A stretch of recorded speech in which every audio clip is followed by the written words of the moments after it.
Hey, everybody, welcome back to another episode of God Built This Podcast. I'm your host, Maxine, and we're on episode 235.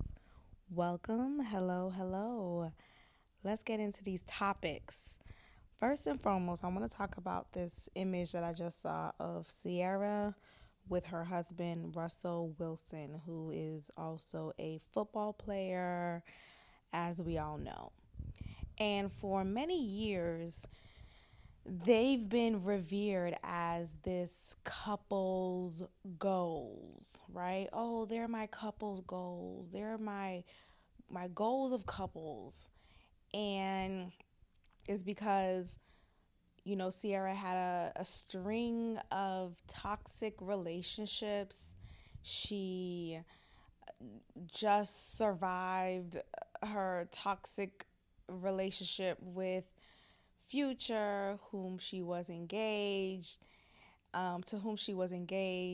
and they had this very nice, cool aesthetic about their relationship until it finally just went down in flames.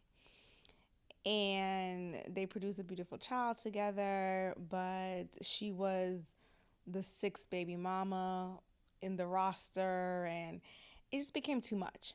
So, coming from that relationship to now being with a Russell Wilson, it is such a stark contrast. And I say that because, Russell presents himself to be this cool, not cool, sorry. Excuse me, wrong adjective. He presents himself as this corny guy, very just kind of buttoned up, peachy keen, maybe the kind of guy that is perfect to bring home to your parents.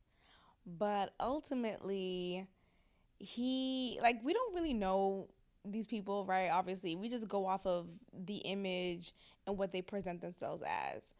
And from what I've learned a couple of years ago is that prior to Russell being with Sierra, he was with this white woman.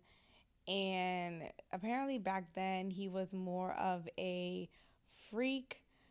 Like when I say freak, I mean just like a sexual horn dog type of guy. And it wasn't until recently he's become this moral, upstanding figure. I don't know where that came from, but nonetheless, that is how many of us know him as. And so for him to be the guy that Sierra is with since her relationship ended with Future, he is seen as this, oh my gosh, this perfect guy, and where's my Russell Wilson, all these things. And a lot of people will say that, like, where's my Russell Wilson? How can I, Lord, I see what you've done to others. Please do the same for me. Give me a Russell Wilson. And it's like, okay. Anyway, so, and Sierra has teased us for many years talking about she said a prayer to God and told God exactly who she wants her next man to be. And Russell Wilson just presented himself as such, and they've been together since. And she's been capitalizing off of that, really. Like, this whole like prayer, and she prays to God about this man, and he's this great guy, and all you gotta do is pray about it. It's like, rah, rah, rah, rah. And I think for some time they were celibate and they got married. It was just, I'm just so over that shit. Anyway, so she, anyway, so for so long now, since they've gotten together, their relationship has been revered as couple goals. This is couple goals. And I just never bought into it. I never bought into it because I just felt like,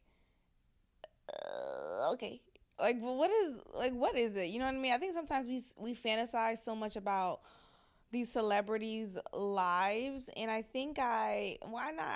know when I was growing up, I fell victim to that naturally because being young, being impressionable, and feeling like I had to like what other people liked or whatever it was, trying to fit in with the masses. But even then, I realized that I'm different, and I'm not someone who is a conformist at all.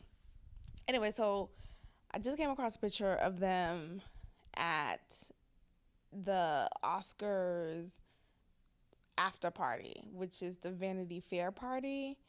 And you see Russell Wilson dressed in a suit, looking, demure, while Sierra is butt ass naked. Like, I don't know how else to describe. I don't know if there's a better adjective to give for her appearance, but she is butt ass naked, standing next to her husband, who's holding her by the waist. And let me just describe exactly what she's wearing. So she's wearing a thong. We see that. And she has this metallic jeweled see-through dress. And it's not even a see-through, it's literally just jewels that is pieced together as a dress. So it's not like it's a see-through dress where, there's fabric and there's lining, stuff like that. No, it's a dress that is solely made up of jewels. And they're pieced together, but obviously the jewels aren't covering anything. So you do see her ass crack because she's wearing a thong and she's in this revealing jeweled gown, and her breasts are out in the open. And the only reason why we don't see her nipples is she has these nipple coverings on, but you see the out shape of her nipple, of her breast, even like with her vagina. Like she has her, like I said, she has a thong on, so the front part is covered, but nonetheless you can see the outprint, or you can see the imprint of her vagina. And I'm just watching this image like, I said, is this marriage? Maybe I'm not from here. Maybe I am just some other being. Maybe I'm just not supposed to have been born during this, or not born, but you know what I mean? Maybe this era wasn't supposed to be the time I was supposed to be here. Because bring me to 1932, 1950s. Like, when women knew how to dress in a way that was respectful. Now, don't get it twisted. Look, I get it. There's a time and a place to be sexy and to be, obscure and, all of those sexy things for your man. But there's a difference between sexy and trashy, sexy and raunchy. And I just feel like if I was a man, if I was her husband, right? If I was a man who's married to a woman, and I'm seeing that you're getting dressed and this is what you put on, absolutely not. Absolutely. And if you are defiant, and I'm using that word deliberately because I know it sounds like, oh my gosh, women should have a right. No, I think it's just disrespectful. Like, if you are defiantly going against what I believe is disrespectful and is unnecessary, uncalled for, all of these things, and you're purposely missing my point, or not even trying to hear me out, you know what I mean? Then you go to the after party. I won't be there. And I definitely won't be there holding you by the small of your back as if I am in support of this. Because absolutely not. So just observing this image, and there was a quick video, and you see him moving back because, of course, it's her time to take solo pictures. I was looking at his face, and even while he was standing next to her, holding her, his face, maybe he just never knew how to smile or anything. Like, his eyes always look kind of, okay, just kind of weird. You could tell he just wasn't. I feel like their marriage is not looking like the couple goals that we all, or many of us, revere them as. Like, I don't think they're exemplifying this strong sense of happiness and love and connection. I think he's uncomfortable. I really do. I think he's uncomfortable with the fact that she is dressed like that. I think also, if you remember when they started off dating in their early time of courtship, right before because they got engaged rather quickly and then they got married and they have been married since. But I remember in the beginning stages of their relationship, she would go on this media run tour. Same thing with Megan Good and her now ex-husband, Devon Franklin. They will go on this media tour talking about we're celibates and we're refraining from sex until marriage because we really want to focus on each, all of these reasons. And it's like, okay. Right? So it's like, okay, you present this like chaste lifestyle, but until you get married, now you want to be this whore. Oh, it's okay to be a whore for your husband? You know what's interesting about that is it's like, okay, you're performing the same sexual act in the same manner, but the only reason why it's acceptable is it's done for your husband rather than your boyfriend or a couple of men. Like, what is the difference? If the behavior is still the same, it shouldn't matter whom I'm giving this behavior towards. It shouldn't have to now define me as a whore or not. So this whole idea of like, oh, I'm going to present this chaste lifestyle and be this, modest, I won't have sex with my soon to be husband because we want to put God at the center. We want to have all these extra stuff that y'all don't be making sense. Y'all just be saying stuff. Yet when I get married though, I'm gonna show my ass crack to the world. But it's really just for my husband. I'm sorry, that's even worse. Because it's one thing to have waited to have sex until marriage. Okay, that's you and your husband, whatever. But, okay, you're now a wife to your husband now. Yet you're presenting yourself as this whore to the public. We all see the ass crack. We all see your imprints of your vagina.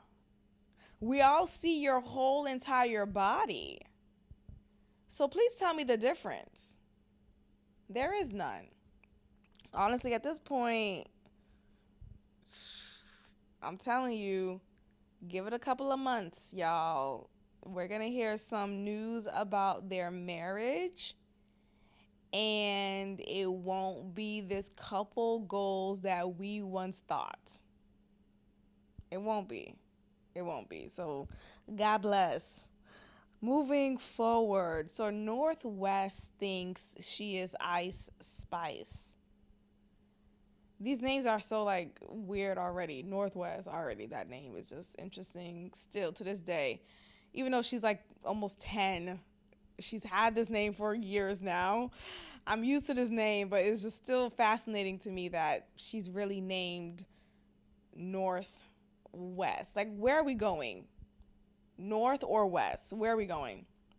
Anyway, so she's a big Ice Spice fan. And for those who may not be familiar with Ice Spice is this up-and-coming rapper who looks like a Chucky doll. And I say this in the best way possible, because her hair is this ginger color and it's in an afro texture, and she's the same white skin tone as the doll.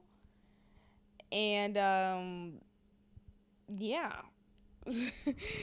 Her aesthetic overall, after further review, her aesthetic is very childlike. Like, oh, I'm this ditzy doll, or I'm this Anne, or no, that's another example you could give her. She also looks like the Anne doll. Well, not it's not a doll really, but the Annie character. Oh, I forgot the name, or not the name, but there's a song that is familiar that goes hand in hand. That's in association with Annie, the orphan girl. Y'all know who I'm talking about. Anyway, so she looks like that. And I think that's on purpose because after further review, I'm realizing that, everything is really intentional. Nothing is by accident. You have this rapper who doesn't look like the average rapper, the average female rapper nowadays. The average female rapper nowadays are very much long weave, long straight weave, long eyelashes, just extra stuff like that. As for this rapper, Ice Spice, she looks like a kid. She looks like a child. She looks like a doll. Yet, despite her look, despite her childish look, she is singing or rapping lyrics that are obviously not child friendly. And she's doing these dance moves and rubbing on her coochie and shaking her ass and rubbing between her legs, which is obviously not childlike or not intended for children, or maybe it is, right? These days. So I say that to say there is an intention behind that. There is a purpose behind that.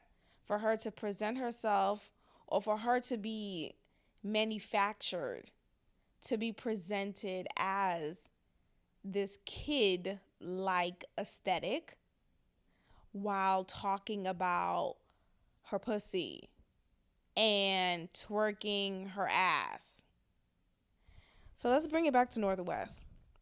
Northwest is on TikTok. And I'm not on TikTok, but TikTok videos could easily be shared on other platforms such as Instagram, Twitter, etc. So I see this viral video of Northwest imitating Ice Spice. And by imitating, I mean she's wearing the hair, like the wig of the hair that Ice Spice has. She is also just doing the mannerisms and just the gestures that Ice Spice does. She also is singing the words or rapping the words as much as she can. And in the background of the video, you see another little girl who's probably the same age as Northwest doing the same thing. And that's just a cultural thing for them. And I have to also be mindful of the fact that these are kids. This is a culture for kids, like there is an audience, whether we like it or not, that is targeted, that is influenced by Ice Spice. So though Northwest is this 9 or 10-year-old kid, she is very much that target audience. So of course she knows the lyrics to her songs. Of course she knows the dance moves. Of course she's mimicking her and imitating her mannerisms. Of course she is. Like, I can't even fault her for that. She's a product of her influence. Now, what irritates me though is you see Kim Kardashian, because Kim has said in previous interviews that I've seen that's been circulating online that I just come across on my news feed. You see Kim saying that she monitors Northwest's TikTok and she is the one who, like, it goes through her basically. So every video that Northwest does on TikTok, Kim is aware of, and it goes through her before it is published. And in the video, Kim makes an appearance, and she's like, obviously, even before she makes an appearance in that video, she's aware that her daughter is imitating Ice Spice. So finally, there's another video that comes out, and you see Ice Spice actually makes an appearance in Northwest video. And, you know, some of the comments that I've been reading say, "Oh, kids will be kids. Like, come on, it's not a big deal. I'm sure when you were 10, 12, you was doing something similar and yada yada." And look, I can't say I wasn't, right? I can't say I wasn't a product of my environment also, that I wasn't singing songs or rapping songs that were not appropriate, right? I can't say that I wasn't doing it. I'm sure I was. No, I'm sure I was. I can't think of a specific moment at the time, but I'm sure I was. But that's not the point. The point is you have a parent who is promoting this. Whatever happened to the days when you do things behind your parents' back? Whatever happened to the days when your parents didn't know that you were twerking, not just in your room, but like on video to share with millions of people, and that's okay? Like, what? I never did such a thing in front of my parents or with my parents' acknowledgement. So regardless of me being a product of my environment at the time, I knew not to do that in front of my parents because I knew my parents would be like, if you don't get the fuck, like, you know what I mean? Like, I knew they would have been like, Mama, kiss us out. Like, I would have been cussed out.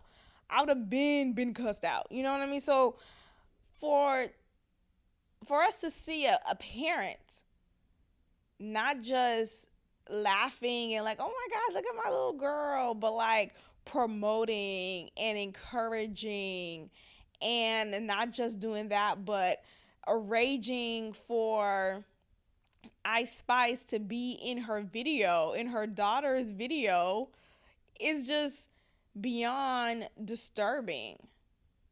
It's disconcerting to me. So I remember when Ye said he does not want North to be on TikTok. And he was just saying that because of several reasons, but he alluded to China having, spyware and wanting for American youth to be negatively influenced. He was giving all those reasons also. And he was just making the point that TikTok have sexualized videos targeted to minors and just negative culture, demonic culture that he does not want his child to be a part of. So he was vehemently against his daughter being a part of that social media platform. So to see Kim deliberately being a part of Northwest producing such videos, is one thing to still be on TikTok after the father of your children said, no, I don't want the child to be on TikTok, right? It'll be one thing, oh, well, it's not a big deal. North is just making cooking videos. What's the big deal, right? No, it's one thing to do that, which that, I don't know if that's a thing, if she's doing that, but the point is, that's not the point. The point is, Kim is okaying for her daughter to do the very thing that Kanye West, that Ye, is saying he vehemently does not want his daughter to do. So I feel like Kim is just pissing in Ye's face. Like, nigga, I don't give a fuck. I'm going to sexualize my kid all I want. You know what I mean? I'm going to sexualize her all I want. And I'm sure that's infuriating for Ye. I'm sure that is making him feel so just enraged. But, honestly, though I have compassion for Ye and though I agree with him feeling the way he does, he put himself in this mess. Like, no one told your ass to marry Kim Kardashian. No one told you to marry a porn star. Someone who has a sex tape and a history of just going in and out of different guys, a history of over sexualized behavior, just, a history of that. And now you want to play this moralistic person. Look, everyone is allowed to change, to evolve. I get that. But he did everything he warned people not to do in his songs. He did them in real life. Once you get on, you leave your ass for a white girl. Like, he literally just followed his lyrics verbatim. And this is what happens. And sure, he can't predict how years from now he would be this staunch Christian. I'm sure he couldn't have predicted that, or maybe, at least to this detail. But nonetheless, he should have been wiser. He should have been wiser. He's had several children with this woman. So at some point, you should have thought to yourself, like, dang, do I really want a wife, and not just wife, but have my offspring, and not just one, not just two, not just like, do I really want to have children with a woman with this history? Regardless if at the time he was a staunch Christian. But like, shouldn't that bring you some pause? And I don't think he ever thought clearly. Now, I'm not saying Ye is still thinking clearly now, but I think he has definitely awakened to the masses more, and is not falling victim to handlers in Hollywood and Hollyweird. So God bless, child. God bless. Let's talk about influencers real quick. I came across a tweet the other day, and it fascinated me because it really speaks to the fact that we have this culture of influencers, right? We have this culture of YouTubers and people making a lot of money from content creation, which, look, this is literally what I'm doing right now, right? I'm content creating. I'm creating content through podcast videos and audio, and I appreciate every support. And this is my time to plug in my Patreon. On Fridays, I release videos. Well, I release full episodes primarily on Patreon. Patreon.com/GodBuiltThis. And I present a preview, a little tease on the main platform on Fridays, but you could catch the full episode on Patreon. So if you love this content, if you've been listening to me for a while or just lately and you're like, oh my gosh, I really like what she has to say, she's very entertaining, I would kindly and graciously appreciate and encourage you to support me by becoming a patron at patreon.com/GodBuiltThis, where you will get access to exclusive content that I've only released on Patreon, and recent content that I've been uploading there due to my new switcheroo of Friday full episodes primarily being on Patreon. So I hope that you could consider supporting me by becoming a patron, and let's continue with this episode. So anyway, YouTube. So YouTube is a platform that many people use and many people have gotten successful from because they release content of any kind and have been doing it for a while, or the content brings value or whatever the case is, and it brings people a great source of revenue. So, one of the many streams of content that's been on YouTube is this like family cookie cutter aesthetic. Like, oh, look at my family. This is so cute. We take cute pictures. We're an all American family. We go on trips. We have funny toddlers. Oh, look at our family. We had this big house. And, they sell that culture or they sell that aesthetic. And people tune in every video, every vlog, every cooking video, everything, and is focused on the family. Now, there's this one YouTube family in particular. So I'm going to read this verbatim. So, a YouTube star who went viral as a toddler talks about the resentment she feels towards her parents, who told her she had to keep making videos so they could maintain their lifestyle. Influencer parents and the kids who had their childhood made into content are now regretting or just feeling resentment towards their parent. So her name is, this is a pseudonym. So Claire, whose name has been changed to protect her privacy, has never known a life that doesn't include a camera being pointed in her direction.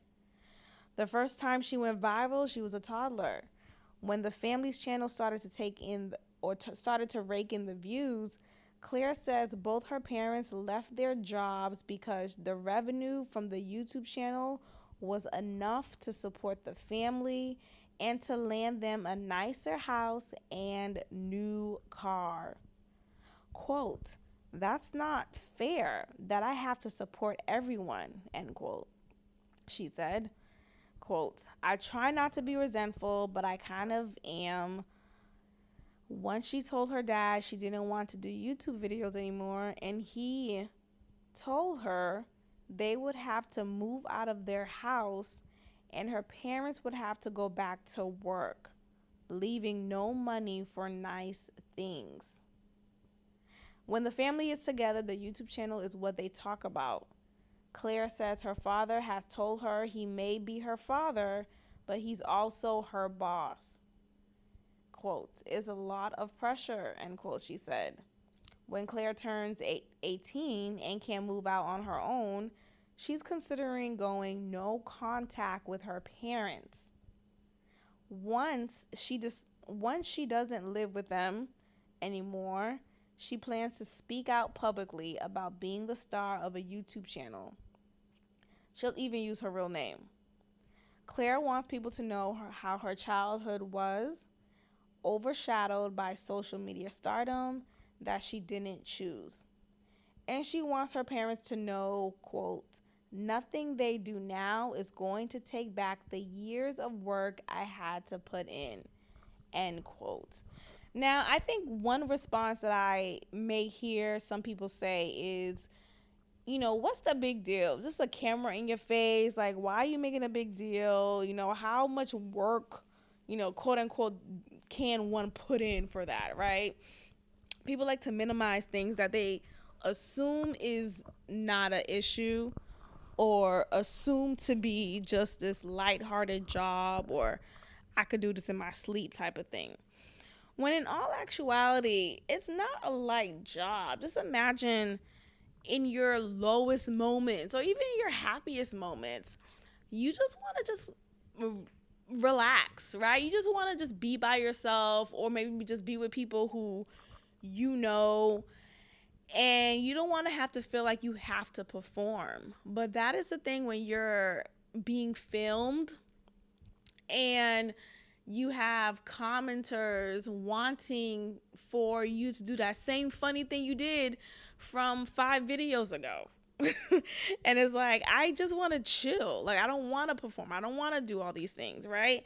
And I feel sorry for this person because she didn't ask for this, yet because of the success from just her natural personality or just the aesthetic that she presents, she was able to garner so much revenue for her family that now she was enslaved to this. And she felt this beyond pressure of having to put on and continue because her parents said so. Her parents said, well, we're going to have to go back to our regular life. Don't you want nice things? We're going to have to go back to work. Do you want mommy and daddy to go back to work? And it's like, wait, what? Yes. I never wanted to do this. So now you're guilt tripped. And now you're made to feel like you don't care about the family because obviously if you did, then you'll just do it. You just do it. Just put the camera on. What's the big deal? But imagine just always constantly filming, constantly having a camera on. Like you just want to just chill. And unfortunately with content creation, there's really no such thing as chilling because you are performing. You are putting on a show. You're presenting some level of entertainment for your audience to get them to tune in, to get them to engage, to get them hooked.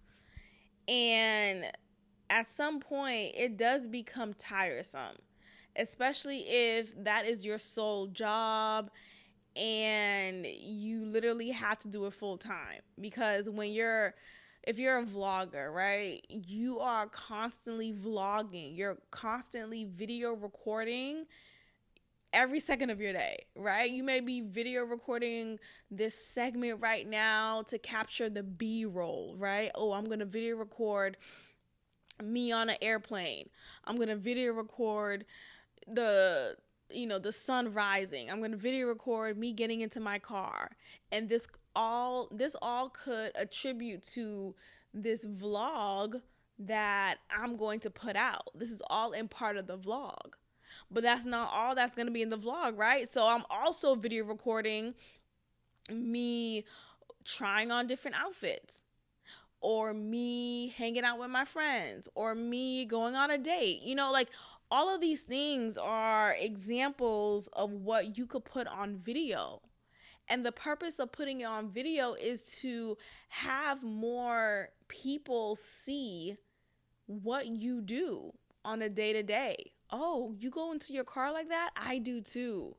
Oh, you go on dates? How was your date? I want to go on a date. Like people are purposely putting certain things in video to get you to relate, to get you to connect, and to get you to engage with what they're doing.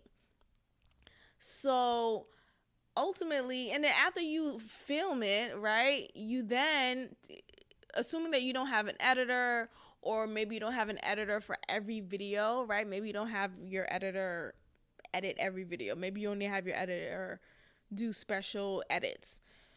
But after you get all your shots, your video shots, you then have to put it together. Edit it. And it just becomes a thing where it's always going. Like there's no day off. It's not like a 9 to 5, I have the weekends off, or, it's not this easy. It's not an easy job. People think it's fun, and look, it's fun until it's not. It's fun until it's not done in a way that's authentic anymore.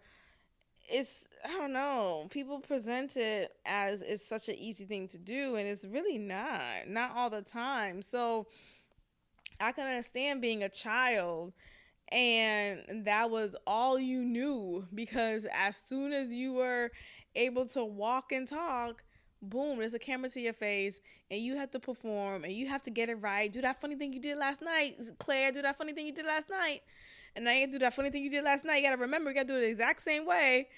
And it just becomes this job, just like that saying goes, when, what is it exactly? I'd be forgetting things, but like basically, when work feels like work, it's not fun anymore, right? It's not exciting. If you don't love what you do, then it's gonna feel like work. So when you lose that love for it, when it becomes tiresome and routine and just a thing you check off your list, eventually the resentment will grow, and then you realize that this is not the lifestyle that I ever wanted. So I think about just so many of, and Claire is just one example, and that's not even her real name. But I think about just the many, many people who are of the same caliber, who may feel the exact same way, who may feel like, dang, I'm now in this hole of content creation, and I always have to perform, and I always think, you gotta understand this, like there are billions of people in this world who have internet access, right? Who are constantly looking for some level of entertainment. There are people so busy with their everyday life that they like to take a peek into what someone else is doing with their lives. So they create these parasocial relationships with people whom they've never met, yet they're in tune with their lives because, oh, they frequently post on YouTube. I could watch their video. I could see the new house that they bought. I could see their moving in saga. I could see them closing on a house. I could connect with them. I could comment, right? You're now invited into someone else's life whom you've never met. So it becomes kind of psychedelic, like, oh my gosh, like I feel like I'm close to you, but I've never met you. You build a community of people who follow your content.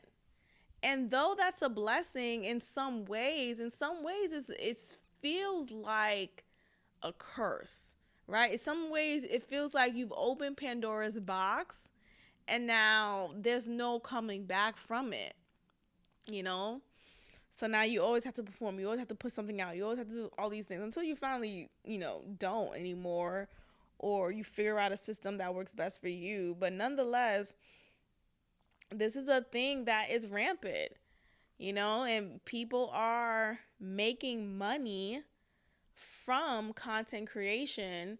So, of course, it's going to push people to want to do it more because, well, if I'm going to make money just from making videos, right, or just from podcasting, I'm going to do it every time I could. I'm going to do it every second of the day so that I could prevent myself from having to go back to the typical 9 to 5, but yet I'm being enslaved in another capacity. I don't know. It's the system that we're in. It's a system that we're in, but I think because the currency, the new wave of currency is always something that people will find themselves falling victim to, right? So, oh, well, entrepreneurship, a lot of people fall into that wave, or going straight to college. A lot of people fall into that wave. Going to the army, a lot of people, there's a lot of different marketing schemes that we don't realize how privy we are to, that we are just suddenly this YouTuber or suddenly this entrepreneur, and this wasn't planned. It just kind of was a trendy thing to do. So God bless. Let's move forward with our next topic, my dear. Oh. Okay, so Monique discussed her open marriage. So Monique has discussed for years now that her and her husband are in an open marriage. But just recently, she is like, you know what? I kind of don't want to do this anymore, and I want out of this open situation. So let me go ahead and read what she said. So since 2016, she and her husband, Sydney Hicks, who is also her manager, have opened up and said that In a podcast that they had together from 2016, literally called Monique and Sydney's Open Relationship. Like, whoa, okay, just in our faces like that.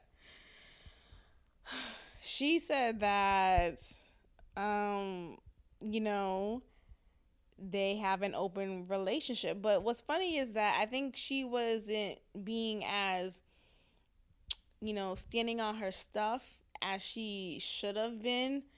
Instead, she said, "Oh, when I said open, people immediately thought, we're just having swingers and we're just effing left and right." And it's like, yeah, that's it. That's it. You got it. But she was saying instead, what I mean by open, my sweet babies. What I mean by open is, um, we have open lines of communication, and we talk about everything, and we accept each other for wherever they are in their journey. And it's like, girl, what the fuck are you talking about? Okay. She will also say like, oh, um, whatever she had before him, she always made it clear to him that she wanted to continue. So anyway, so she said that prior to her marrying him, Sydney, she was in a relationship with a guy, and she didn't want to let that relationship go, even though she got married to Sydney. And she presented this idea of an open marriage to Sydney, and he was like, "All right," like I guess he just agreed to it and was fine with her having her relationship continued from that previous guy as she is married to Sydney. And Monique was seemingly open to Sydney exploring whatever he wanted to explore. But just recently, she revealed, so it says here in the Vanity Fair article, however, the actor revealed that over the past several years, she, quote, grew out of, end quote, that relationship dynamic and wanted to close their marriage back up again.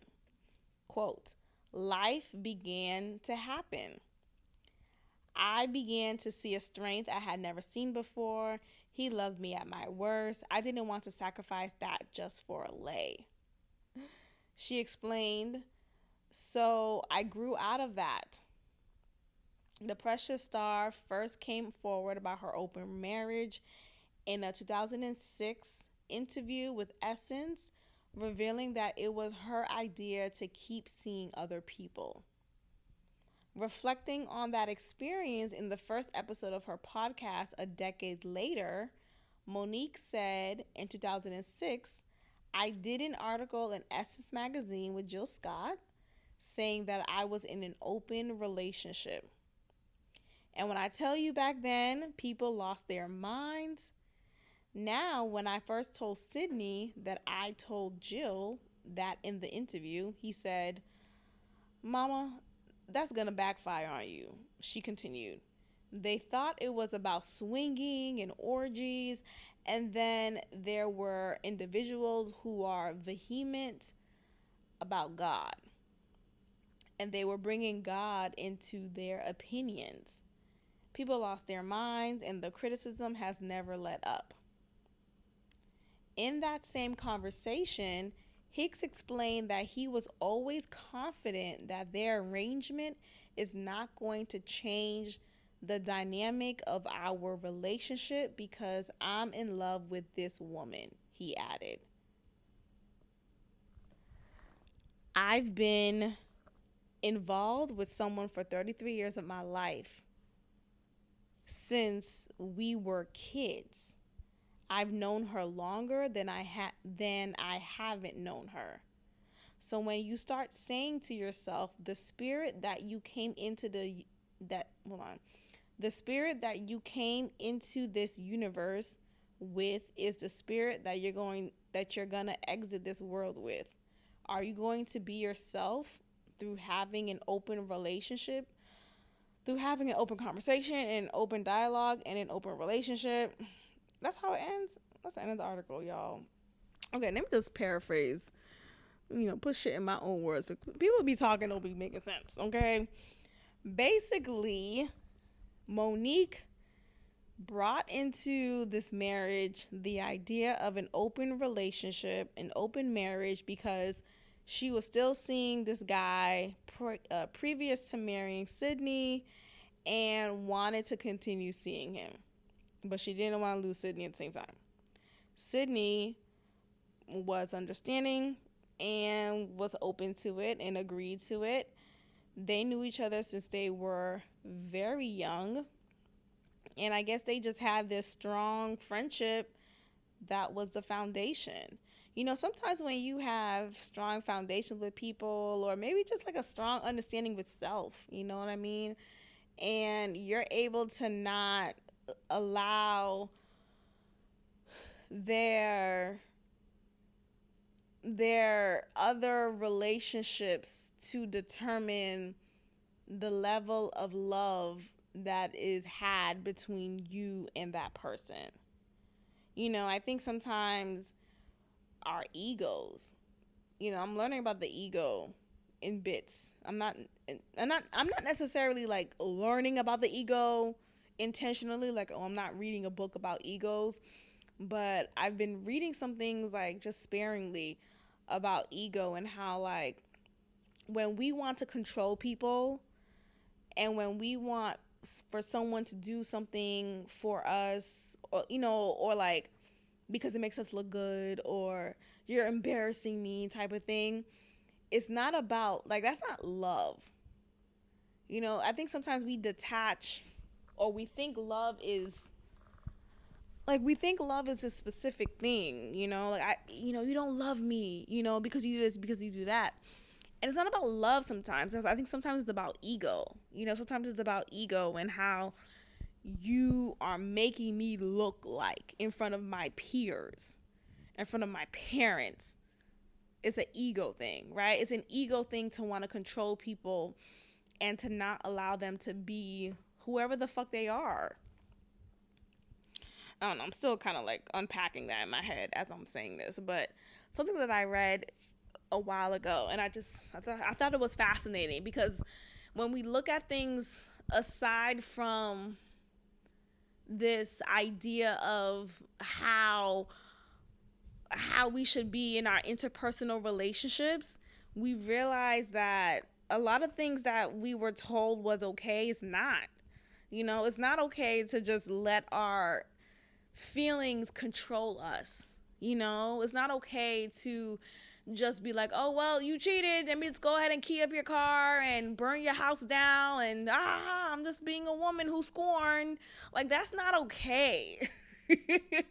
And I think sometimes we just been victimized by the propaganda of that being okay. I'm thinking about Left Eye right now, and Left Eye's, she's known for her infamy of burning down the house of her ex-fiance. I think they were engaged, but nonetheless, they were in a relationship together.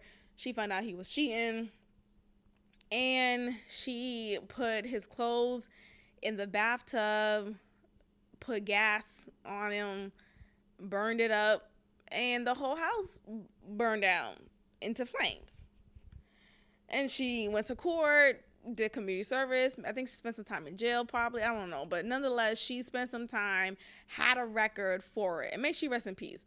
But this was a behavior that she did in reaction to her being hurt by his behavior. And that was ego. It wasn't about, oh, I needed to defend the love that I have for you, and this is what I had to. It's about ego. Like, when we have to defend ourselves, or we have to like over talk, or like get revenge, we have to really look into our ego. Anyway, look into that, y'all. I think that's a bigger conversation that we can have more time on, maybe on the Patreon.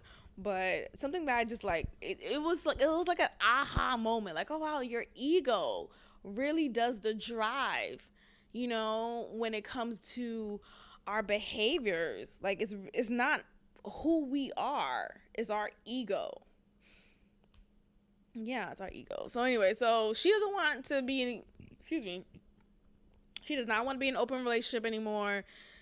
She felt like, I think what she's not telling us though is that I think at some point jealousy got in the way, and X, Y, and look, I don't think open marriage is for everyone, or open relationships are for everyone. I'm not promoting any of that necessarily. I'm just saying, like, I just thought I'd talk about ego for whatever reason, but I just think it's interesting that initially it was working and then it didn't work, and she's not really giving us the details as to why. She just said, like, life began to happen, and like, I'm sure life was happening before. Like, what are you talking about? She's talking about, she saw a strength in him that she's never seen before. What are you talking? They know each other for 33 years. She never saw the strength that she is now seeing in him. Then he loved me at my worst. So you've never been at a bad shape in your life before this point, and that made you know what I mean? So it's just like, okay, whatever works. I think there were some interesting moments that happened because of their extra marital affairs. And I think it got too messy to a point where they realized, like, you know what? So I think it just got to that point. So anyway, God bless. I also just feel like, look, I just think she just wanted to give us an update. Maybe this was a question that was posed to her and she felt comfortable enough to go ahead and just share. But I think sometimes, you can keep some things to yourself. You know what I mean? Like, I think I don't think we needed to know about her open marriage and now it being closed. And then what if they decide in 5 years, let's open it back up again? Like, we don't need to know every detail, and every step you take sexually or emotionally with your husband. I don't know. I just think sometimes, there should be a boundary. I'm noticing with myself that I have a pretty strong boundary when it comes to sharing my personal relationship, like who I'm with intimately. I don't share that with everyone. I pretty much keep it close. A close knit of people know the details of my relationship, and I reached my cap. Like, I reached my cap. And when I say I reached my cap, I mean, like, even for, like, subtle details, like, oh, what did you do this weekend? And if I was with my man for the weekend, right, I'm not going to tell you that if you ask me, and if you're not someone who's in the cap of people who I've told already, who knows the details, or just, enough about my relationship. Like, I just don't feel like telling you anymore, like, or anything. Like, I was just out. I was out for the weekend. I was just out hanging out. I went out of town. Like, I keep it very, very limited. Like, what the fuck why? I don't know. I guess it was offensive. I just feel like, what? Especially if your position in my life is of someone more in a professional setting. And I'm saying that word choice on purpose instead of saying another word. But if you're someone who is of a professional setting in my life, I am absolutely keeping any intimate details of what I do outside of work away from you. That's just it. And it has nothing to do with you, or maybe it does, but, like, I just feel like, why do you need to know? Why are you asking me what I did over the weekend, and wanting for more details beyond I just relaxed. I would say, oh, I just relaxed. I just hung out. Oh, I went out of time. I keep things, I give you just a little bit just to kind of not feel so closed off and like, I guess rude. But like, I give just a little bit, but like, stop. I feel like sometimes people either purposely don't stop because they're being nosy, or they don't stop because they haven't picked up on my intentional limited answers. Like, obviously I'm being limited with you. Play along. Don't continue to ask me more questions. Like, girl, I gotta go, cause you about to catch you about to catch this attitude. So anyway, God bless. Let's move on to our next topic here. Tyrese. Oh my goodness. It all makes sense now. It all makes sense now. So Tyrese has recently opened up about his erratic behavior. You guys remember, I think it was like a year ago, maybe a little bit longer, but over the recent years, actually. Yeah. So, you know, for a while now, recently, Tyrese has been behaving erratically.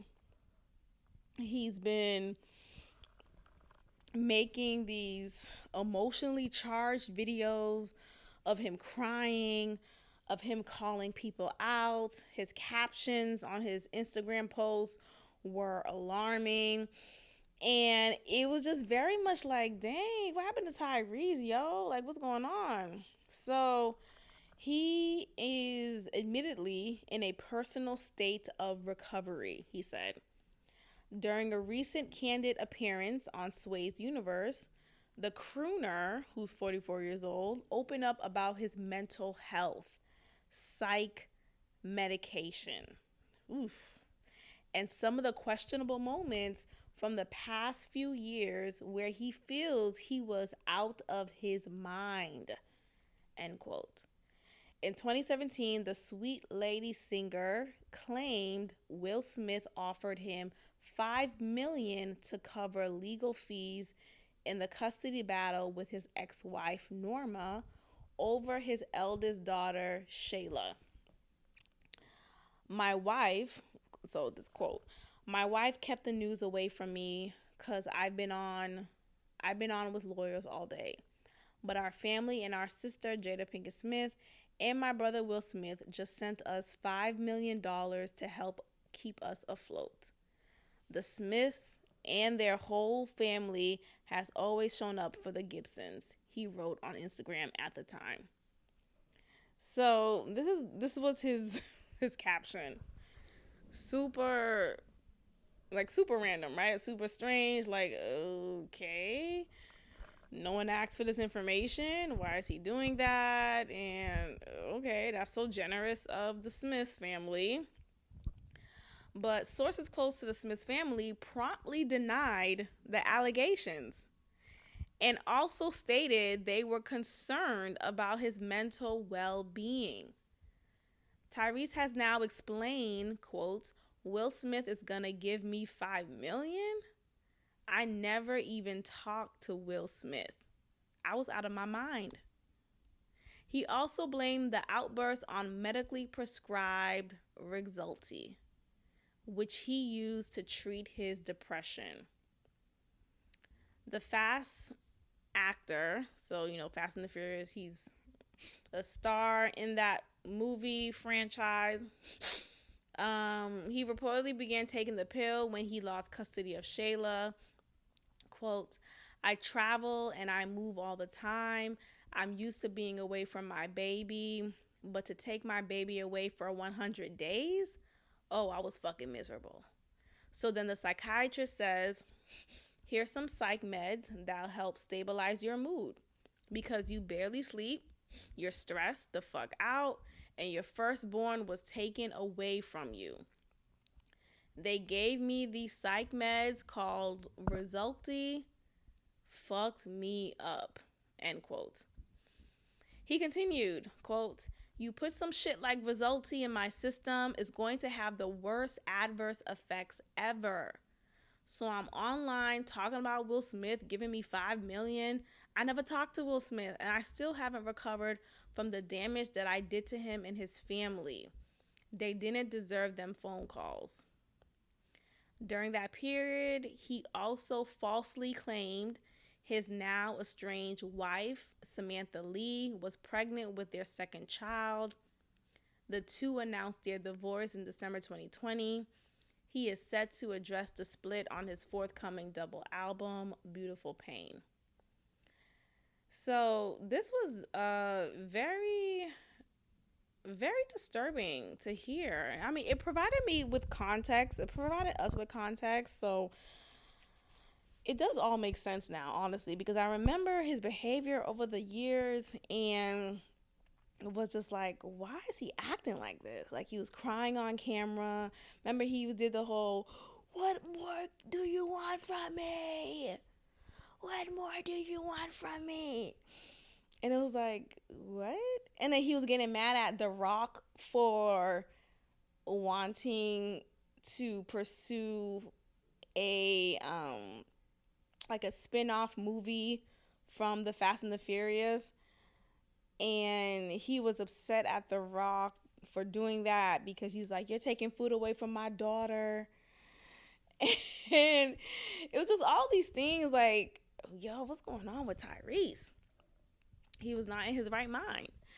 And that is what happens when you take these damn prescription drugs, you know, and these doctors, they are so quick to prescribe you with some drug, some opioid, just to have more of like the profit. Like, they gain a profit. They gain some level of notoriety from how much drug they can push out to their patients, you know, and to whomever, really. So I think this was an example of that. And there are so many documentaries now that people could just easily catch and tune into and see the horrible effects of these drugs, these prescription drugs, these drugs that are seen to be legit because, oh, well, my doctor prescribed them to me. They're safe. They're not from the streets. These aren't street drugs. But these drugs are just as problematic, just as dangerous as the drugs on the streets, right? The fentanyl, the meth, all of these drugs on the streets. But because these are packaged in a way that is medically sound, quote unquote, then people give it the benefit of the doubt. But I'm glad that he's off these pills. I'm glad that he has recognized that it was the pill that gave him this reaction. And I hope that he can repair the damage that he's done however he can. But I think this is just a bigger problem in the society that we're in. You know, these prescription drugs are really disturbing, they're dangerous, and they could really cause someone to end their life. You know, so how you have a drug that's supposed to treat depression, but it's making you erratic. It's making you behave in a manner that is dangerous, and that could have put his life and the lives of others in his proximity, at least, in danger.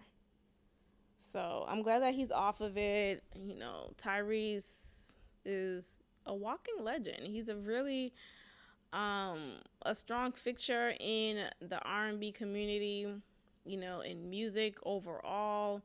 So I'm glad that hopefully his mind is back to where it's supposed to be. And I hope that his custody for his firstborn got figured out in a way that was stable for him and his mental health. But God bless. That is just disturbing. All right, you guys, I'm going to go ahead and end the episode here. Thank you so much for listening. I appreciate every listen. Make sure you tell a friend to tell a friend, and you continue to support by subscribing to our YouTube page, subscribing to the different platforms that this podcast is on, Spotify, Apple Podcasts, etc. And leave a comment, leave a review. Please leave a review on Apple Podcasts. And I will check in with you all next time. Peace. Thank you for tuning in to another episode of God Built This Podcast with your host, Maxine. If you liked it, leave a review, share, and subscribe. God bless.